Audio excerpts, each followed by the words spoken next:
Hello, everybody, and welcome to 5 Tips in 5 Minutes. This week, systemic bias.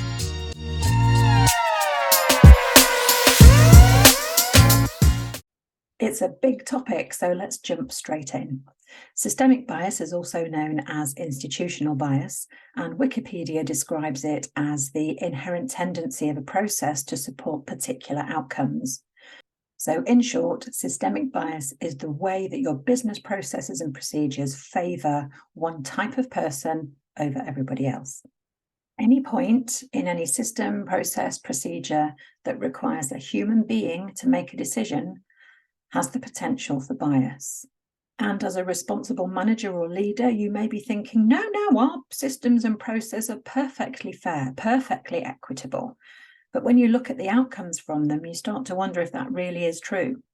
Systemic bias is why white men are disproportionately represented in senior, powerful roles. It's why Black and brown people are routinely less likely to be hired, less likely to be put onto talent programs, or maybe to have a special talent program that others marginalized groups even further. They're more likely to be overlooked for promotion or stretch projects. Now, unconscious bias training is often seen as the starting point or the cure-all for a DEI strategy. But unless you are also addressing systemic institutional bias, unconscious bias training is not going to get you anywhere. So here's my 5 tips for identifying and addressing systemic bias. Tip number 1. First of all, don't try and boil the ocean. Maybe start with one process, maybe one where you're struggling. Recruitment is a popular starting point, but you could start with how you identify candidates for talent programs, how you select suppliers. Whatever you pick, identify all the points in that process where a human being has to make a decision. Tip 2, simplify. Simplify the process to remove unnecessary steps, and in particular, remove unnecessary escalating levels of decision-making. As I said, every time a human being makes a decision, there's the potential for bias. So the more decisions you have in a process, the more likely bias is to affect it. Tip 3, provide ongoing education for everybody about equity, and especially those decision makers. Make sure that they're aware of the potential for bias every time they make a decision.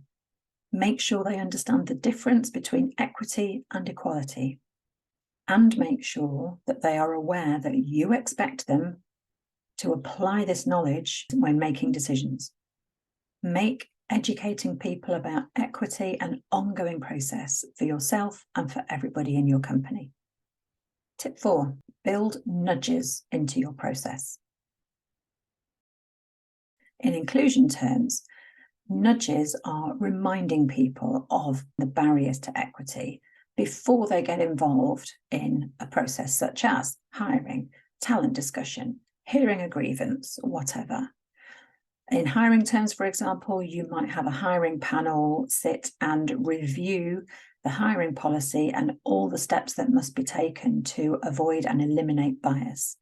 Have that hiring panel invite each other to give feedback or flag when they feel that bias is coming into play, and make sure everybody has the confidence in themselves and in others to make that offer of feedback. Tip 5, review your policies for unnecessary and discriminatory requirements. For example, does your dress code reflect white Western standards? Do you demand a degree for a role where experience or an alternative qualification would be equally valid?